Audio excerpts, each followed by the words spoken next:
Hello everyone, Silent here. Welcome back to another Minecraft Bedrock Edition tutorial. Today I'll be showing you how to build a version 2 of my fully automated potion brewer. This potion brewer can of course get you 3 potions every 20 seconds, and that can be any potion type of your choosing, but it does only brew 1 potion type per machine, which is slightly unfortunate. However, this version 2 does have a ton of additional safeties that the version 1 did not, such as extra comparators to read from all of your ingredient hoppers to immediately freeze the machine as soon as you run out of any ingredients. It also has a safety comparator in place to read from your bottle input, which means that as soon as you run out of bottles, this machine will freeze the entire system so that you don't waste any ingredients or any potions. Overall, this is a very nice upgrade from the version 1, and would highly suggest building this in your world because it's just a very nice little automated potion brewer.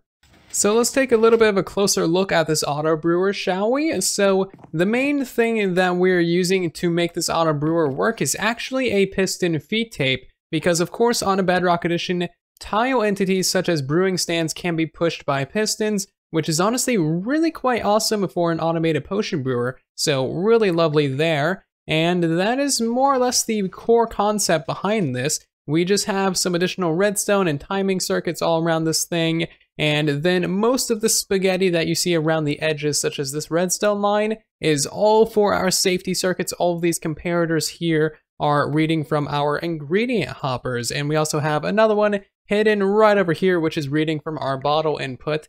And yeah, it's a little bit chaotic, a little bit messy, but we'll get to all that in due time.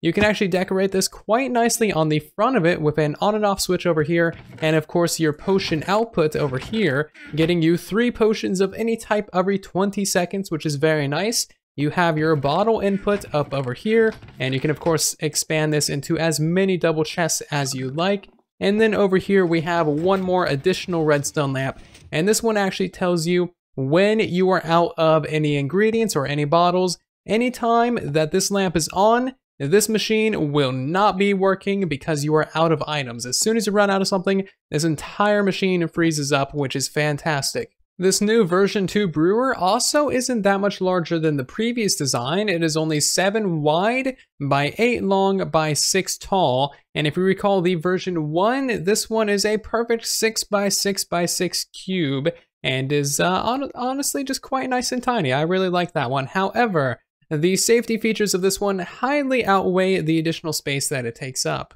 So the last thing to really talk about is how you configure this brewer to brew what you want, and also the cons. So first of all, you simply configure this just by putting in the correct ingredients in the correct order. So from the front here, you can actually access every single one of your ingredient hoppers. And if you're tricky enough and you get the aim down, you can actually access all of your brewing stands as well. You can also access this hopper over here for your water bottle input, which you don't really need to access. And also this sneaky hopper right here, which we have for the blaze powder input. We have the space, we might as well fill it with something useful, right? And as for the cons, there's not really any cons to this system besides that you will of course want to turn this system off and make sure that it's, done brewing before you leave the area or leave the game, because this does have moving parts. Anything with moving parts can pretty much get broken if it's unloaded at the incorrect time. So to get started with building, you're going to need a 7 wide by 8 long area, and you're also going to need 4 blocks above ground like you see right here. You also want, of course, some area in front of this to stand and actually operate the machine, have some additional storage, all those optional things. So we're going to start off with just a double chest as our temporary storage in the front here, and then a couple of redstone lamps, kind of just configured like so. This is going to be your on and off switch, and this is going to be your indicator light for when you are out of either ingredients or water bottles, of course. And we're just going to start off in the back side of this with our hopper clock, of course, and just work on the lower redstone of this farm, as there's actually quite a bit of circuitry down at the bottom layer. So start off in the back corner and just start building up your typical standard etho hopper clock with a piece of redstone dust next to each one of those blocks, a normal piston on each one of these, and a redstone block right there. You then want an observer right there, a solid block behind it, and then a piece of redstone dust going into a repeater on 1 tick. So now we're going to work on installing our piston feed tape. So just remove these 2 blocks right here. you want 3 pieces of redstone dust like so, a repeater on 4 ticks going into a solid block, another repeater on 4 ticks, solid block, piece of redstone dust, 2 repeaters on 4 ticks right here, solid block, redstone, and then come back over here. You want another block and another piece of redstone dust right there. And then you just want to install your pistons. You need 1 normal piston right there, another one right there, 1 more on top of that block, and then turn back around. You want a solid block right here and 1 more piston just like so. And that is your entire piston feed tape complete. Now what I would suggest doing is getting yourself a lever and maybe activate this piston once. You should see this one fire, then this one, then that one, then that one, and we can watch that one more time. So now it is time to get the slightly complicated bits in, and this is going to be all of your brewing stands. You need 5 of these things in all of these locations right here. And to quickly explain this, this brewing stand that is in this location will be getting your first ingredient, this one will be getting your second ingredient, this one your third, this one your fourth, and this one will only ever be drained of your completed potions. So just a quick rundown on that. To the side of this, you want a hopper facing into that. That's going to be for your water bottle input, and we just need 1 more hopper right there. You then can have an additional optional hopper right here. This is simply going to be for your blaze powder input, and 5 stacks of blaze powder, when each of these already have a stack of blaze powder, will last a very, very long time, so no need for any additional storage than that. And then you just want a piece of obsidian right here. This does need to be obsidian. And from here, you just want to install your hoppers on top of these 4 back brewing stands. These are what's going to be holding all of your ingredients to actually brew your potions, of course. From here, you want 2 comparators reading from these 2 hoppers, a comparator right here reading from this one. By this piston right here, you want 1 more comparator. This is going to be reading from your water bottle hopper. So if we put something in here, you'll see that that will turn on. And then you need a solid block next to this piston and a comparator right here, finally reading from this hopper. So now we're going to install our on and off switch, and you just want a redstone torch right here going into a piece of redstone dust, a repeater on 1 tick, and then just 2 pieces of redstone right there, and that should activate this entire system once again. And that is your entire on and off switch. Now what you want to do is go ahead and put a block in front of each and every single one of these 5 comparators, just like so. And you want to place a redstone torch on the side of that block. And don't worry, that'll activate that piston. That is totally fine. Does not break anything in the farm. You can place a redstone torch right there, 1 right there, and then 2 on this side, just like so. And this is all of your safeties, basically. Go ahead and put 2 blocks right here with 2 pieces of redstone dust. Another block right there to prevent those 2 from canoodling. And then you want to go ahead and install your back redstone line. This is basically going to wrap all the way around the back of your brewer. So slab right there above that piston, normal block, and a slab right there. And then just go ahead and put redstone dust on top of all of these like so. So that is the main spaghetti installed, and also your entire safety system as well. When all of your things actually have ingredients or bottles in them, all of these torches will be off, allowing your hopper clock to actually function and your brewer to actually run. The last thing that you want to do for your safety line is put in a block right here that will of course activate your redstone lamp that tells you that you ain't got nothing in your system, so it is not going to be running.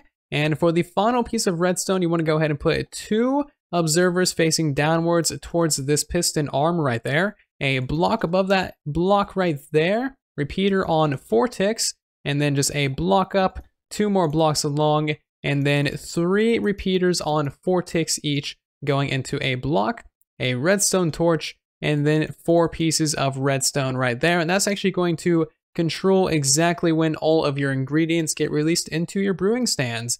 And from here, what you can do is also install your water bottle storage, a double chest right there, a hopper right here, hopper right there. So now it is time to put all of the ingredients in your system. I already went ahead and put blaze powder in each of these brewing stands, and I put in a whole bunch of bottles as well. So we're going to start off with these first hopper right here, and you just want to go ahead and put in your first ingredient. So we're going to be making splash potions of fire resistance, and that is just going to be nether wart in the first slot right here for our first ingredient. That'll turn off this torch. Our second ingredient is going to be magma cream. The third ingredient is going to be redstone dust. And then the fourth ingredient is going to be gunpowder. As soon as we put in these ones, all of our redstone torches will turn off. Our light will turn off, meaning that we have ingredients and bottles everywhere that they should be. And this system should be good to go. One more thing that you want to do is maybe also put some blaze powder in this additional hopper right here. Now you need to put the items in your hopper clock. So in either of these hoppers, you just want to go ahead and put 59 items of any type. As long as they're stackable, they will work just fine. So now it's time to configure your actual brewing stands to jumpstart your system so that you don't lose any items. And there's actually a pretty simple way of doing this. You just want to put in your different stage potions into your different brewing stands. So in our case, our stage 1 potion is going to be awkward. So we're just going to go ahead and put 3 awkward potions in that one. Our stage 2 brewing stand is going to have the fire resistance of 3 minutes, just the base fire resistance. Our third brewing stand is going to have our third potion, fire resistance of 8 minutes. Our fourth one isn't going to get anything. This is on its way to getting drained. And our fifth one, it doesn't get anything either because this one is on its way to getting filled up. So once you have all of that in place, you can actually just go ahead and turn on your farm and this thing will start brewing all the potions. This one gets filled up with water bottles. You get your nether wart. This back one, it gets filled up with a magma cream. This one here gets filled up with a gunpowder. And this one over here gets filled up with the redstone dust. That is the preferred way so that you don't lose any items or waste any potions. I just went ahead and let the freshly built auto brewer do its thing for a couple of minutes, and it has already brewed up over a single chest of splash potions of fire resistance for 6 minutes. This is an absolutely fantastic auto brewer, and I hope you guys get an absolute ton of use out of this in your world. One thing I do want to mention is that this little system right here where this redstone torch activates this piece of redstone dust and therefore activates this piston and this one over here does not actually break this auto brewer.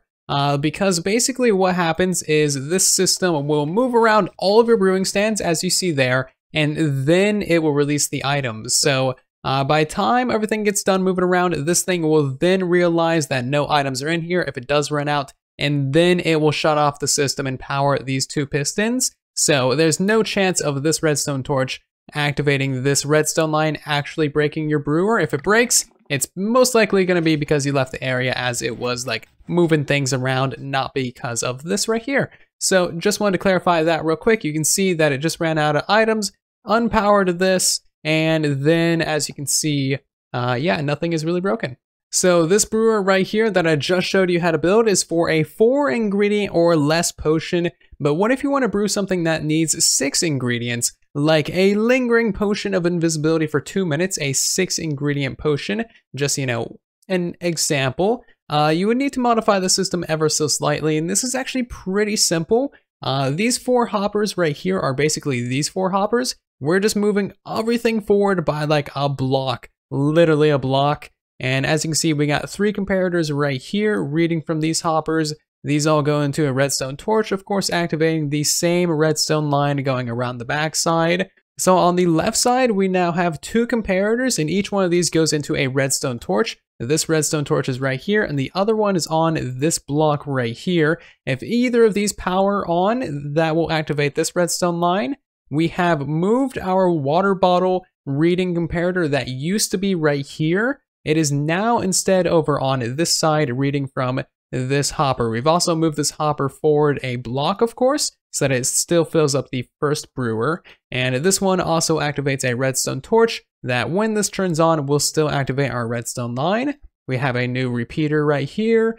And other than that, all the changes are actually on the bottom of the system. So we're just going to break through here real quick so I can show you. This block right here is still right behind our observer, going into a piece of redstone, 2 repeaters, going into the same block that was underneath our piston before. It's just move forward 1, and then we just wrap that redstone line back around into this thing, and then now we have 2 pieces of redstone dust over here. So honestly, pretty much the modification that you would expect to make when moving everything forward by a block. Nothing too complicated whatsoever. And as you can see, this potion brewer works quite well. I've ran it, I've tested it, it's very reliable with this modified version. And that's going to do it for this Bedrock Edition tutorial. Thank you all very much for watching. I hope you get a ton of use out of this in your world. Feel free to let me know any questions, comments, or concerns that you have in the comments section. I try to reply to as many comments as I can. And if you guys have anything that you want me to design or build or do a tutorial on, then also let me know in the comments. I try to do as many build requests as I possibly can. But thank you all very much for watching. If you did enjoy this video, be sure to leave a like. If you're new here, consider subscribing. And if all that's said and done, I'll see you guys down in the comment section and in the next one. And then there was silence.